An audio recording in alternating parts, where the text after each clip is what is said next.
야훼여, 내가 심히 깊은 구덩이에서 주의 이름을 불렀나이다. 주께서 이미 나의 음성을 들으셨사오니 이제 나의 탄식과 부르짖음에 주의 귀를 가리지 마옵소서. 내가 주께 아랫날에 주께서 내게 가까이 하여 이르시되 두려워하지 말라 하셨나이다. 주여, 주께서 내 심령의 원통함을 풀어주셨고 내 생명을 속량하셨나이다. 야훼여, 나의 억울함을 보셨사오니 나를 위하여 원통함을 풀어 주옵소서. 그들이 내게 보복하며 나를 모해함을 주께서 다 보셨나이다. 야훼여, 그들이 나를 비방하며 나를 모해하는 모든 것, 곧 일어나 나를 치는 자들의 입술에서 나오는 것들과 종일 나를 모해하는 것들을 들으셨나이다. 그들이 앉으나 서나 나를 조롱하여 노래하는 것을 주목하여 보옵소서. 야훼여, 주께서 그들의 손이 행한 대로 그들에게 보응하사 그들에게 거만한 마음을 주시고 그들에게 저주를 내리소서. 주께서 진노로 그들을 뒤쫓으사 야훼의 하늘 아래에서 멸하소서. 아멘. 할렐루야. 오늘도 새벽 예배에 함께 하신 사랑하는 성도님들을 예수님의 이름으로 축복합니다. 오늘 저는 이 예레미야애가 3장 55절 이하의 말씀을 가지고 함께 따라해 보시겠습니다. 깊은 구덩이에서 부르짖는 기도. 깊은 구덩이에서 부르짖는 기도라는 제목으로 함께 말씀의 은혜를 나누고자 합니다. 여러분 혹시 인생에서 정말로 깊은 구덩이에 빠진 것 같은 그런 경험을 해 보신 적이 있으십니까? 아무리 발버둥 쳐도 나올 수가 없고 아무리 소리쳐도 사람들은 내 주변에 있는데 누구 하나 내 소리에 귀 기울여 들어주지 않는 것 같은, 아무도 내 말을 들어주지 않는 것 같은 그런 절망적인 순간에 처해 보신 경험이 있으십니까? 사업이 망해서 빚덩이에 앉게 되어지고, 또 어제까지만 해도 건강했는데 사고나 어떤 이유로 건강을 잃어서 병상에 누워 있을 때, 믿고 있던 가족에게 배신을 당했을 때, 또 자녀 때문에 마음이 찢어질 때, 우리는 이런 깊은 구덩이 같은 시간들이 우리 인생에 있습니다. 우리가 오늘 함께 나눌 예레미야애가 3장 55절부터 66절까지 오늘 이 본문 말씀도요, 바로 그런 깊은 구덩이에서 나온 절규의 내용입니다. 예루살렘이 바벨론에 의해서 완전히 멸망을 당했고요. 그리고 백성들이 포로로 끌려간 그 절망적인 현실 속에서 예레미야가 하나님께 올려드린 절규였어요. 구덩이 속에서 간절하게 기도한 내용입니다.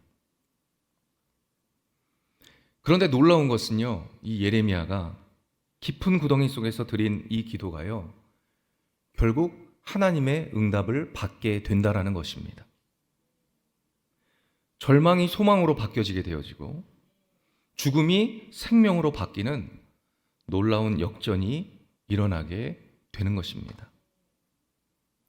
그래서 오늘 우리가 첫 번째로 주목해야 할 것은, 첫째로 예레미야가 깊은 구덩이에서도 하나님을 부르짖는 믿음을 보여준다라는 것입니다. 여기서 말하는 심히 깊은 구덩이라는 표현은요, 단순히 물리적인 구덩이를 말하는 것이 아닙니다. 이것은 죽음의 구덩이, 스올, 즉 지옥과 같은 절망적인 상황을 나타내는 그런 구덩이를 말하고 있습니다. 여러분, 구약 성경에서는요, 구약 성경에서 말하는 이 구덩이는 특별한 의미가 있어요. 시편 88편 6절에 보니까 다윗이 이렇게 고백합니다. 주께서 나를 깊은 웅덩이와 어둡고 음침한 곳에 두셨사오며 라고 말하고 있습니다. 그렇습니다. 이런 구덩이는요, 절망, 고통, 죽음의 그림자를 상징하고 있습니다. 내 힘으로는, 사람의 힘으로는 아무리 빠져나오려고 애를 써도 절대로 빠져나올 수 없는 그런 상황을 말하고 있습니다. 여러분이 잘 아시는 사고가 있는데요. 칠레 광산 매몰 사고를 아마 기억하실 것입니다. 2010년 8월 6일에 칠레 북부에 위치한 이 산호세 광산에서 구리를 채굴하던 중에 끔찍한 사고가 일어났습니다. 깊은 지하 700m에서 작업하던 광부 33명이 사고로 매몰이 되었습니다. 너무나 깊은 곳에서 그렇게 매몰되었기 때문에 사람들은 단 한 명의 생존자도 없을 것이라고 생각했습니다. 그런데 사고가 있은 그날로 17일이 지난 후에 기적적으로 저들이 살아있다라는 생존 소식이 전해졌습니다.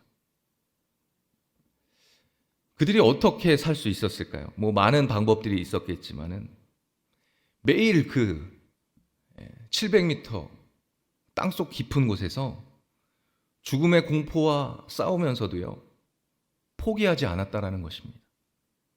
서로를 격려하고 서로를 기도해주고 희망을 놓지 않았다라고 합니다. 그리고 내가 살아있으니 살려달라고요, 끊임없이 막 저 지상을 향해서 신호를 보냈대요. 우리가 살아있으니까 우리를 도와달라고 막 목 놓아 소리를 쳤대요. 그 결과 기적과 같이 69일 만에 그들이 모두 구조되었습니다. 그래서 전 세계가 감동을 했습니다. 왜냐하면 절망적인 상황에도 희망을 놓지 않고 끝까지 외쳤기 때문입니다. 오늘 이것이 바로 예레미야의 모습입니다. 우리가 55절을 다시 보면, 야훼여 내가 심히 깊은 구덩이에서 누구를 불렀어요? 주의 이름을 불렀나이다. 여기서 중요한 것은 예레미야가 구덩이 속에 빠졌지만은요, 절망하지 않았다라는 것입니다. 구덩이에서 누구를 불렀냐? 하나님을 불렀다라는 거예요. 여러분, 이게 믿음인 줄 믿습니다. 상황이 우리가 좋을 때만, 내가 기쁠 때만 하나님을 찾는 것이 아니라 내가 정말 최악인 상황 가운데 하나님을 찾는 것, 그것이 바로 진짜 믿음인 줄 믿습니다. 56절을 보니 주께서 이미 나의 음성을 들으셨사오니 이제 나의 탄식과 부르짖음에 주의 귀를 가리지 마옵소서. 여러분, 이 예레미야는요, 과거에 자신이 하나님께 기도드렸을 때 하나님께 그 기도를 들어주신 경험을 바탕으로 해서요, 지금도 나의 기도를 들어주옵소서, 그 믿음으로 부르짖는 것입니다. 어제 들어주신 하나님, 오늘도 내 기도를 들어주옵소서. 과거의 나의 절망 가운데서 나에게 기적과 같은 은혜를 주셨던 하나님, 오늘도 나에게 은혜를 주옵소서. 여러분, 하나님이 오늘도 내 기도를 들으시고 응답해 주실 거라는 확신, 이것이 바로 진짜 믿음인 줄 믿습니다. 57절에 내가 죽게 아랫날에 주께서 내게 가까이 하여 이르시되 두려워하지 말라 하셨나이다. 여러분, 이 구절이 얼마나 은혜롭습니까? 우리가 하나님을 부르짖을 때, 하나님을 찾을 때 하나님께서 우리에게 가까이 오셔서 말씀하신대요. 뭐라 말씀하시냐? 두려워하지 말아라 라고 말씀하신다라는 거예요. 이것이 바로 하나님의 성품입니다. 야고보서 4장 8절에서 이렇게 말씀합니다. 하나님을 가까이 하라. 그리하면 너희를 가까이 하시리라. 하나님을 가까이 하라. 내가 먼저 하나님을 가까이 하면 하나님께서 우리를 가까이 하신다는 거예요. 그래서 여러분, 절망 중에도 우리가 해야 할 것은 하나님을 부르짖어야 하고 하나님께 가까이 나아가야 하는 줄 믿습니다. 두 번째로 우리는 예레미야가 하나님께 원통함을 풀어달라는 기도를 드리는 모습을 보게 됩니다. 여러분, 살면서 억울한 일 많이 당해보셨죠? 내가 잘못하지도 않은 일들을 잘못했다고 누명 쓴 일들이 살다 보면 많이 있지 않습니까? 인간이 겪는 고통 중에 하나가 바로 이 억울함입니다. 억울함. 진짜 내가 잘못한 게 없는데 저보고 막 잘못했다고 하면 정말 견디기가 어렵고 미칠 것 같죠. 예레미야의 마음이 이와 같은 마음입니다. 사람들 앞에서 변명할 기회도 없고 또 누가 하나도 들어주지도 않지만은요, 하나님만은 내 기도를 들으시지, 하나님만은 내 마음을 아시지, 이 믿음으로 기도하고 있는 것입니다. 59절에 보니까 야훼여 나의 억울함을 보셨사오니 나를 위하여 원통함을 풀어 주옵소서. 여기서 보셨다라는 히브리어라는 단어는요, 이 시각적으로 본다라는 것이 아니라 깊이 이해하고 보다라는 뜻입니다.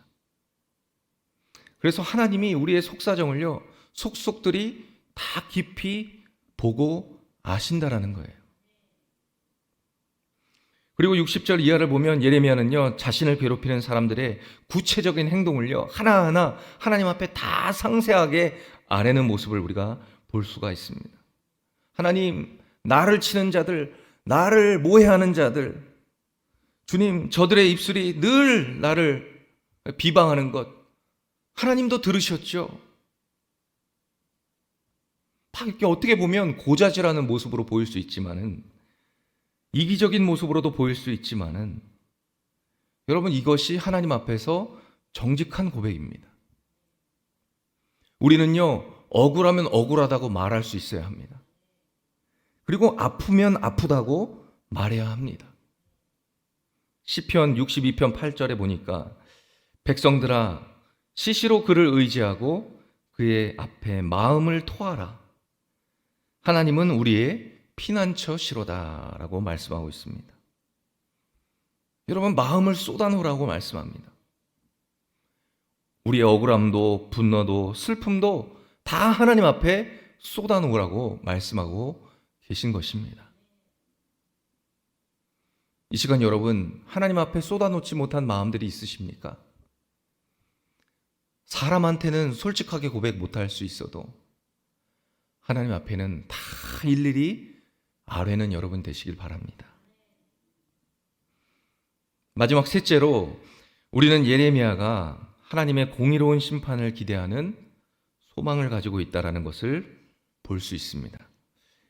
63절을 보니까요, 그들이 앉으나 서나 나를 조롱하여 노래하는 것을 주목하여 보옵소서.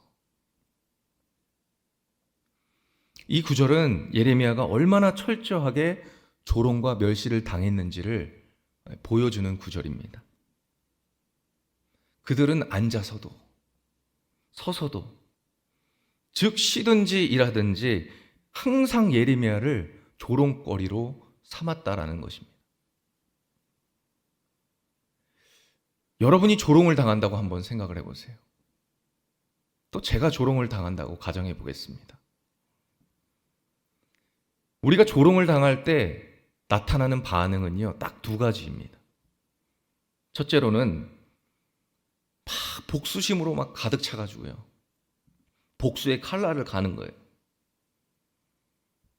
그 칼날을 갈다가 내가 때가 되면 반드시 복수하리라, 이런 방법이 하나가 있고요. 또 다른 방법 하나는 공의로우신 하나님의 심판을 기대하는, 그래서 내가 직접 복수하지 않고 하나님 앞에 기도하는 거예요. 여러분은 어떤 방법을 택하시겠습니까? 누가 여러분을 막 괴롭게 할 때, 또 여러분이 상처받게 될 때, 그때마다 여러분은 칼을 가시겠습니까?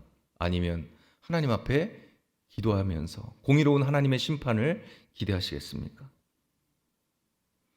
이 예레미야는 후자를 선택했어요.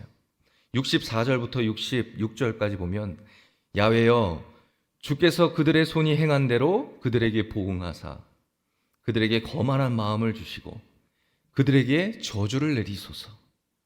주께서 진노로 그들을 뒤쫓으사 야훼의 하늘 아래에서 멸하소서. 예레미야가 칼을 갈지 않고 공의로우신 하나님 앞에 하나님이 심판하여 주옵소서라고 기도하고 있는 모습을 우리가 볼 수 있습니다. 여러분이 잘 아시는 남아프리카 공화국의 넬슨 만델라 아시죠? 그는 인종 차별 정책에 반대하다가요 27년이라는 아주 긴 생활 동안에 감옥에 수감되게 됩니다. 7년도 아니에요. 10년도 아니고 27년이라는 긴 시간이에요. 인생에서 가장 아름답고 가장 좋은 시기를요 그는 감옥에서 보내게 됩니다. 그런데 1990년에 이 넬슨 만델라가 석방되었을 때 사람들은요 이 만델라가 백인들에게 복수할 것이라고 그렇게 생각을 했었습니다. 그런데 여러분도 잘 아시다시피 이 만델라는 정말 놀라운 결정을 하게 됩니다. 복수 대신에 화해를 선택합니다. 그가 이렇게 말합니다. 복수는 또 다른 감옥일 뿐이다. 진정한 자유는 용서에서 온다. 하지만 동시에 어떤 일을 했냐면 진실화해위원회라는 그런 기구를 만들어서요. 과거의 잘못들은 철저히 조사하고 기록하는 일들을 했습니다. 만델라 자신이 개인적인 복수는 하지 않았지만요. 심판대 앞에서 진실을 드러내는 일을 한 것이죠. 여러분, 예레미야의 기도도 마찬가지입니다. 개인적으로 복수하지 않습니다. 대신 공의로운 하나님께 심판을 해달라고 기도한 것입니다. 이것이 바로 성도의 자세입니다. 로마서 12장 19절에 내 사랑하는 자들아 너희가 친히 원수를 갚지 말고 하나님의 진노하심에 맡기라. 기록되었으되 원수 갚는 것이 내게 있으니 내가 갚으리라고 주께서 말씀하시니라. 여러분, 우리는 복수하지 말고 하나님의 공의로운 심판을 기다려야 합니다. 악이 승리하는 것 같이 우리 눈에 보여도요, 결국 하나님의 공의가 이길 것이기 때문입니다. 전도서 3장 17절에 하나님이 의인과 악인을 심판하시리니 이는 모든 소망과 모든 일이 이룰 때가 있음이라 라고 말씀합니다. 여러분, 하나님은 공의로운 하나님이신 줄 믿으시기 바랍니다. 하나님은 공의로우시기 때문에 악을 그냥 내버려 두지 않으신다라는 겁니다. 악인을 심판하실 것이고 억울함을 풀어주십니다. 이것이 우리의 소망이 됨을 믿으시기를 바랍니다. 사랑하는 여러분, 오늘 말씀을 통해서 우리는 어떤 교훈을 얻을 수가 있습니까? 우리 인생에 깊은 구덩이에 들어간 것 같은 시간들이 있지만은, 그러나 여러분, 그때를 두려워하지 마십시오. 왜냐하면 하나님이 함께 하시기 때문입니다. 구덩이에서도 하나님을 부르짖으면 하나님께서 우리에게 가까이 오셔서 뭐라고 말씀하신다고요? 두려워하지 말라 라고 말씀해 주신다라는 거예요.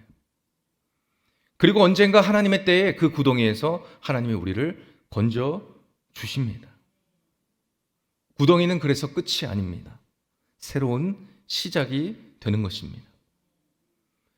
구덩이에서 하나님을 만나고 더 깊은 믿음을 가지게 되고 더 큰 은혜를 그 깊은 구덩이 속에서 경험하시는 저와 여러분이 되시기를 소망합니다. 기도하겠습니다. 사랑의 하나님, 오늘 우리에게 이 예레미야의 기도를 통해 하나님을 깨닫게 하시니 감사합니다. 깊은 구덩이 속에서도 절망 중에서도 주님을 부를 수 있는 믿음을 허락하여 주옵시고 그 기도를 들어주시는 하나님이 계심을 알게 하여 주시니 감사합니다. 저희들의 인생에 깊은 구덩이 같은 시간을 지날 때에 절망하지 않게 하여 주시고 하나님의 이름을 부를 수 있는 용기와 믿음을 허락하여 주시옵소서. 저희가 사람에게 복수하려 하지 않게 하여 주시고 주님의 공의로운 심판을 기다릴 수 있는 성숙한 그리스도인이 되게 하여 주시옵소서. 예수님의 이름으로 간절히 기도드렸습니다. 아멘.